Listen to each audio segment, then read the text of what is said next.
नमस्कार, आप देख रहे हैं नेक्स्ट इंडिया टाइम्स। मैं हूं वर्तिका अरोड़ा। मैं मौजूद हूं हजरतगंज के सरोजिनी नायडू पार्क में, जहां पर पुरानी पेंशन बहाल को लेकर यहां पर धरना जारी है। ये धरना इको गार्डन में भी हाल ही में हुआ था। हम आपको लगातार इसके अपडेट्स दे रहे हैं।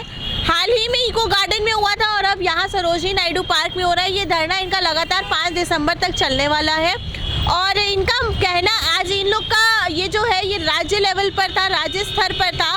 ये आज का जो इनका धरना था ये इसलिए था कि डीएम आवास पर ये लोग जा रहे हैं एक ज्ञापन देने कि सरकार जाग जाओ। हम बात करते हैं यहाँ पर मौजूदा लोगों से और जानते हैं कि क्या है उनकी मांगे और सरकार अगर नहीं सुनती है तो अगला कदम उनका क्या हो सकता है। महिला शिक्षा संघ की प्रदेश अध्यक्ष हमारे साथ मौजूद है। मैम, आपका क्या नाम है और क्या मांगे हैं सरकार से? मैं सुलोचना मौर्य जी, उत्तर प्रदेश महिला शिक्षक संघ की प्रदेश अध्यक्ष। मैं राज्य कर्मचारी संयुक्त परिषद की प्रदेश उपाध्यक्ष भी।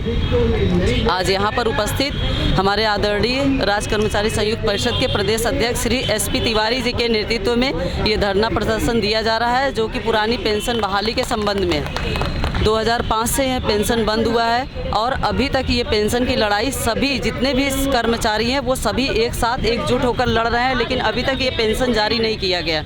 तो हमारा अनुरोध है हमारे माननीय मुख्यमंत्री जी से और हमारे प्रधानमंत्री जी से कि पुरानी पेंशन बहाल की जाए, क्योंकि जो नई पेंशन हमें दी जा रही है उस पेंशन से हमारा जीवन यापन नहीं हो सकता। हमारे लिए पुरानी पेंशन जो है वो एक प्रकार से हमारा सहारा है रिटायरमेंट के बाद, और अगर अभी ये पेंशन नहीं दिया गया, किसी को नौकरी 10 साल 15 साल के लिए मिलती है, 40 35 साल 50 साल में नौकरियां मिल रही है लोगों को, 10 साल 15 साल में रिटायर हो जा रहे हैं, उनका जीवन यापन कैसे होगा? तमाम समस्याएं हैं, घर परिवार लेकर वो ऐसे जीवन कैसे कटेगा उनका? पुरानी पेंशन जो हमारी थी उससे कम एक सहारा था हमारे आगे के जीवन जीने का। जो 15 साल 10 साल में रिटायर होंगे, आगे का जीवन कैसे बीतेगा? तो हमारा अनुरोध है कि पुरानी पेंशन बहाल की जाए। नहीं तो आज अभी राज्य स्तर पर हम धरना दे रहे हैं, आगे हम प्रदेश स्तर पर धरना देंगे और विद्यालयों में तालाबंदी करेंगे। इसलिए हमारा अनुरोध है कि जल्द से जल्द पुरानी पेंशन बहाल की जाए। कहते तो बहुत है, राज्य कर्मचारी शिक्षक परेशान है, इतना टॉर्चर किया जा रहा है। हमारे प्रधानमंत्री जी बहुत बोलते हैं, कहते हैं कि एक देश एक विधान चलेगा, एक देश एक राष्ट्रगान चलेगा, एक देश एक राशन कार्ड चलेगा, लेकिन एक देश एक पेंशन नहीं चलेगा। अपने नेताओं को तो पुरानी पेंशन दे देते हैं और हमारा जो कर्मचारी जो अपनी खून पसीने से इस देश को बना रहा है उसको आप पुरानी पेंशन नहीं देते हैं। ये दोहरा रवैया नहीं चलेगा, लोकतंत्र के लिए ये अच्छा नहीं है। आप बोल दीजिए, आपको देना नहीं है, आप बोल दीजिए, देने वाला तो 20 साल बाद देगा। पुरानी पेंशन जब हम रिटायर होंगे तब मिलेगा, लेकिन आप बोल के अच्छे कर्म करिए। 24 में आपकी सरकार बनेगी और मैं अपने सरकार के मुख्यमंत्री जी से कहना चाहता हूँ कि 2020 7 में 5 में है, आप जो है हमारे पैसे का सदुपयोग कीजिए, हमारे पैसे को आप जन में लगाइए, हमारा पैसा जन जन में लगेगा। आप भी खुश, हम भी खुश, कर्मचारी भी खुश। इसलिए आप निसंकोच तौर पे पुरानी पेंशन बहाली का आदेश जारी कर दीजिए। हमारी सबसे बड़ी मांग जो है पुरानी पेंशन बहाल करने का। उसके अलावा 15 और मांगे, हमने 16 मांगे दिया है पुरानी, इंक्लूडिंग पुरानी पेंशन। और प्रदेश के 75 जनपदों में ये धरना और ज्ञापन का कार्यक्रम आज शुरू हुआ है और हमने सरकार से अनुरोध करना है कि यदि 5 दिसंबर के पहले इन सारी मांगों को नहीं माना जाएगा तो हम 5 दिसंबर को विवश होकर के हड़ताल की घोषणा करने के लिए बाध्य होंगे, जिसकी पूरी जिम्मेदारी राज्य सरकार की होगी, हमारी कोई जिम्मेदारी नहीं। क्योंकि हम 2 साल 3 साल से लड़ रहे हैं और निरंतर लाखों रुपया कर्मचारियों का अव्यय हो रहा है, लेकिन ये सरकार कोई निर्णय नहीं ले रही। तो अब निर्णय की स्थिति में हम सरकार को नहीं छोड़, सरकार को कोई निर्णय लेना पड़ेगा। ये भी नेता हो गया तो वो यदि अतिरिक्त भार है तो अतिरिक्त भार फिर सबके लिए होना चाहिए। कुछ लोगों के लिए अतिरिक्त भार है, एक दिन के लिए भी अगर MLA या MP हो गया तो उसको पूरी मिलेगी पेंशन। बाकी जो कर्मचारी है जो अपने जीवन के जो गोल्डन पीरियड होता है वो दे देता है सर्विस को और उसके बाद उसे मिलेगा क्या? यही एक चार्म था, यही एक मोटिवेशन होता था लोगों के लिए सरकार के साथ कदम से कदम मिलाकर चलने का। वो मोटिवेशन बहुत लैकिंग है। मुझे लगता है कि हमें अपने साथ साथ हमारे आने वाली जनरेशन के लिए तो बिल्कुल एक अंधकार ही है देखिए, किसान एक वोट बैंक था सरकार का। एक सारे तबके में, जैसा कि आप जानते हो कि 70% जो नागरिक हैं हमारे गांव में रहते हैं और कहीं ना कहीं वो ज़मीन से जुड़े हैं, खेती से जुड़े हुए हैं। लेकिन कर्मचारी अगर प्रदेश में देखें तो 25 से 30 लाख हैं और पूरे अगर केंद्र की बात अगर जोड़ते हुए कहें तो 1 अप्रैल 2004 के बाद से 75 लाख कर्मचारी हैं जो एनपीएस की सेवा में हैं। तो अगर सबका बंटवा लें तो सरकार ये वोट बैंक नहीं समझती है। लेकिन मैं वोट बैंक के नाते नहीं कह रहा हूँ, हमारा विरोध अलग अलग क्षेत्रों से अलग अलग विधायक और अलग अलग सांसदों पर बहुत असर नहीं डालता है। लेकिन हम सरकार के अंग हैं, मातहत हैं, हम सरकार के एक एक योजनाओं पर क्रियान्वयन करते हैं, हम इम्प्लीमेंट करते हैं और विकास में हम भागीदार हैं। और ऐसे कंडीशंस में हमको, जैसे गरीब तबका को सरकार सारे लाभ पहुंचा रही है। आपको पता होगा कि सारे गरीबों को 5 लाख तक की हमारे हॉस्पिटल्स में हॉस्पिटलाइज बिल छूट होती है, जबकि हमारे शिक्षक और कर्मचारी इससे वंचित हैं। आप पूंजीपतियों को सरकार लाभ पहुंचा रही है, गरीबों को लाभ पहुंचा रही है और मिडिल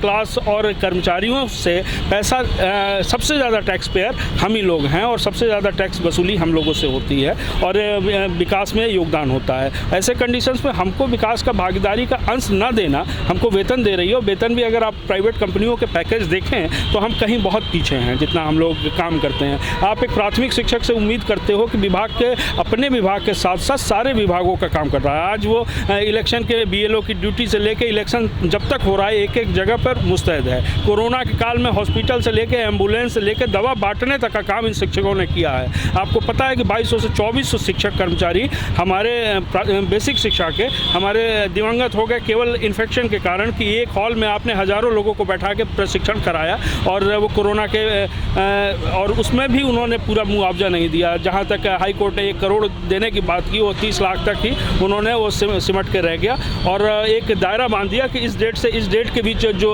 जिनकी मृत्यु हुई है उन्हीं को देंगे। तो ऐसे कंडीशंस में हमारे लिए पुरानी पेंशन से बढ़कर कोई चीज़ नहीं है, क्योंकि अगर हम 2004 से अगर हम उसके बाद अगर सेवा में आए हैं और धीरे धीरे लोग रिटायर हो रहे हैं, पुरानी पेंशन का जो पैसा है वो बाज़ार के अधीन है, बाज़ार में इन्वेस्टमेंट होता है और शेयर बाज़ार के उतार चढ़ाव का उसका प्रभाव पड़ता है। तो ऐसे कंडीशंस में हमारे लिए ये नुकसानदेह है और हमको ये नहीं पता है कि हमको कितना मिलना है। जबकि पुरानी पेंशन के तहत हमको पता होता था कि इतनी साल की सेवा पे हमको आधा पेंशन कम से कम बन जाती थी, जिससे हम सुरक्षित होते थे और जीवित रहने तक, और उसके बाद हमारी पत्नी को और बच्चों को 18 साल उम्र तक पेंशन बहाल रहती थी पारिवारिक पेंशन के रूप में। लेकिन आज की स्थिति इससे अलग है। जब अब हम अपनी मांग ही नहीं करेंगे तो क्यों आएगा। लगातार हम लोग इसको लेकर के आंदोलनरत हैं और हम निश्चित रूप से पुरानी पेंशन लेकर रहेंगे और कर्मचारियों शिक्षकों की और जो भी समस्याएं हैं, जैसे खंड शिक्षा अधिकारियों की 22 वर्षों से पदोन्नत नहीं हुई है। मैं खंड शिक्षा अधिकारी संघ का प्रदेश का वरिष्ठ उपाध्यक्ष हूँ, तो निश्चित रूप से हमारी पदोन्नत की जानी चाहिए। सभी को सेवा काल में 3 प्रोन्नति पाने का अधिकार है, तो हमारी अभी तक एक प्रोन्नति नहीं हुई है, उसको अवश्य सुना जाए। बहाल होगी जब भारत सरकार धारा 370 हटा सकती है, सीए कानून ला सकती है, तो पुरानी पेंशन क्यों नहीं बहाल हो सकती। गुरुजी के नेतृत्व में जो मजबूती से हम लोग लड़ाई लड़ रहे हैं, पूरा विश्वास है, 100% विश्वास के साथ मैं कह रहा हूं कि पुरानी पेंशन बहाल होगी और हम राज्य कर्मचारियों की पुरानी पेंशन लेके ही हम लोग रहेंगे। सर, कहाँ तक धरना ये जा सकता है? ये 5 तारीख की जो बैठक है उसमें हमारा प्रांतीय नेतृत्व आदरणीय गुरु जी के नेतृत्व में जो अगली रणनीति तय होगी, प्रदेश के 16 लाख कर्मचारियों से मिलके हम लोग अपनी बात रखेंगे। अगर तालाबंदी की बात आती है तो तालाबंदी भी राज्य कर्मचारी करने के लिए तैयार है, इसमें किसी प्रकार का कोई मतलब नहीं रहेगा। सिक्के के 2 पहलू होते हैं, ऐसी कहावत है कि एक सिक्के के 2 पहलू होते हैं, तो महिला पुरुष दोनों समान वर्ग है, एक के बिना दूसरा कार्य नहीं करता। ये प्रकृति की जो रिवाज है, तो इस पे जैसे कि आपने पूछा कि अभी महिला या पुरुष, ऐसा नहीं है, हम सभी एक साथ हैं, एक साथ अपनी मांग को रखेंगे। पुरानी पेंशन सभी की समस्या है, किसी एक की नहीं है, तो हम इसको लेके रहेंगे। ये पहली बार अभी धरना प्रदर्शन राज्य कर्मचारी संयुक्त परिषद एसपी तिवारी जी के नेतृत्व में हुआ है, अभी जिला स्तर पर हुआ है, आगे प्रदेश स्तर पर होगा। पूरे प्रदेश में तालाबंदी करेंगे अगर ये पेंशन नहीं मिला तो। अभी हम अनुरोध कर रहे हैं माननीय मुख्यमंत्री जी से, माननीय प्रधानमंत्री जी से कि हमें पुरानी पेंशन बहाल की जाए। मांगों को लेकर पुरानी पेंशन हो गई और वाणिज्य कर विभाग के कुछ इंडिविजुअल मांगे भी रखी गई हैं, जैसे हमारे कैडर पुनर्गठन हो गया। तो कैडर पुनर्गठन जीएसटी व्यवस्था लागू होने के उपरांत से अभी लंबित है। इस पर सभी संवर्ग हमारे वाणिज्य कर विभाग के एकजुट हैं और इसके लड़ाई लड़ने के लिए अगर हमें तालाबंदी भी करना पड़ेगा, प्रदेश के कर्मचारी अधिकारी मिल करके प्रदेश को ठप भी करने की जरूरत पड़ेगी, तो इसके लिए हम तैयार हैं। तो सर अभी आप लोग डीएम आवास पर जा रहे हैं ज्ञापन देने, तो ज्ञापन किस चीज़ का है और क्या ये आप एक बार सरकार को अपनी तरफ से एक बार फिर से सतर्क करना चाहते हैं? हाँ, तो ये सरकार को जगाने का ही काम हो रहा है। जो ज्ञापन वगैरह दिए जाते हैं सरकार को जगाने का काम होता है। सरकार समय से जाग जाए तो हमें बड़े कदम नहीं उठाने पड़ेंगे। तो सरकार अगर अपने हर धंतर पर बनी रहेगी तो हमें आंदोलन जैसे निर्णय पर कड़े निर्णय लेने पड़ेंगे। सर विपक्ष भी इस समय बहुत एक्टिव है क्योंकि 2022 में यहाँ चुनाव आने वाले हैं, तो कहीं अगर विपक्ष आपके समर्थन में आता है तो क्या आप उनका नहीं, तो हम लोगों ने पुराने जितने भी कर्मचारी संगठन हैं सब लोग इस बात के लिए तैयार हैं कि जो हमारी मांगों को, जो हमारी डिमांड को पूरा करेगा, जो मैनिफेस्टो में डालेगा उसका हम जरूर साथ देंगे। हम 16 लाख अधिकारी कर्मचारी प्रदेश में हैं और उनके परिवार को जोड़ा जाए और उनके समर्थकों को जोड़ा जाए, उनके जानने वालों को जोड़ा जाए, तो हम सरकार को बदलने की मादा भी रखते हैं। सर ये जो अभियान चल रहा है आपका, ये लगातार काफ़ी दिनों से चल रहा है। मेरे ख्याल से 2004 से आप लोग को इस पेंशन की दिक्कत चल रही है, तो क्या विपक्ष ने अभी तक आके कुछ आप लोग से आपका साथ देने की बात कही है? हमारी मांग सरकार से है, विपक्ष से नहीं है। हमारा सीधा ये कहना है कि हम आपके लिए काम करते हैं, आप सरकार में हैं, हम पिछले 5-6 साल से मेहनत कर रहे हैं, आप हमारा प्रतिफल दीजिए। बुढ़ापे में हम किसके सहारे रहेंगे? जब हमारे हाथ पैर नहीं चलेंगे तो हम किसके सहारे रहेंगे? भूखों मरेंगे। तो क्या आपको हमारी चिंता नहीं है? आप अपनी चिंता कर सकते हो, हमारी क्यों नहीं चिंता करते हो? आपको बड़ा दिल दिखाते हुए हम राज्य के कर्मचारियों, शिक्षकों के लिए पुरानी पेंशन बहाली की तुरंत ही आदेश जारी करना चाहिए। अगर सरकार नहीं सुनती है तो हम लोग हड़ताल करेंगे और सरकार को मजबूर कर देंगे कि हमारी पुरानी पेंशन बहाल हो। इससे हमारे जो नए लोग आ रहे हैं कर्मी, उनका ज़िंदगी बर्बाद हो रही है, पेंशन नहीं है, कैसे उनके बच्चे उनको अपने बच्चों को जिलाएंगे। एक सरकारी नौकरी में पेंशन बहुत बड़ी चीज़ होती है। बच्चों के अंदर एक ललक होती है कि भाई माँ बाप हमारे बूढ़े हो गए हैं, पेंशन लेने जा रहे हैं, सेवा कर रहे हैं उसी पेंशन के आधार पर, और जब वो पेंशन नहीं रहेगी तो उनका क्या हाल होगा। इसलिए पेंशन, पुरानी पेंशन बहाल हर हाल में होगी। सर पुरानी पेंशन को लेकर आप तो एक तरफ कहीं ना जहाँ सरकार सब कुछ प्राइवेटाइज करती जा रही है, तो पेंशन बहाल करना भी कहीं एक इसका हिस्सा ही नहीं है? नहीं, सरकार प्राइवेटाइजेशन करती जा रही है, मगर हम सब अगर एकजुट होकर अपनी एक मांग रखेंगे तो ये मांग हमारी जरूर पूरी होगी, क्योंकि ये मांग हमारी बहुत ही बेसिक सी मांग है। ऐसी कोई मांग नहीं है जिसको ना मांगी जाए। निश्चित रूप से सुनेंगी, क्योंकि जब ये तीनों कानून वापस ले सकते हैं, धारा 370 हटा सकते हैं, सीए ले सकते हैं, तो पुरानी पेंशन क्यों नहीं बहाल कर सकते हैं? हम लोग इन्हें मजबूर कर देंगे। पुरानी पेंशन बुढ़ापे की लाठी होती है, तो उनको पेंशन तो बहाली करना ही चाहिए। अगर नहीं करेंगे तो दिक्कत हो जाएगी चुनाव में। तो आपने देखा कि इन लोग का कहना है कि जो पुरानी पेंशन है उसको बहाल करना ही पड़ेगा, क्योंकि ये बहुत ज़्यादा नहीं मांग रहे हैं सरकार से। इनकी बहुत ही बेसिक सी नीड है जिसको सरकार को अवश्य सुनना चाहिए और उसको समझना चाहिए और उस पर कोई ना कोई निष्कर्ष निकालना चाहिए। मैं वर्तिका अरोड़ा, वीडियो जर्नलिस्ट विनीत शर्मा के साथ, धन्यवाद।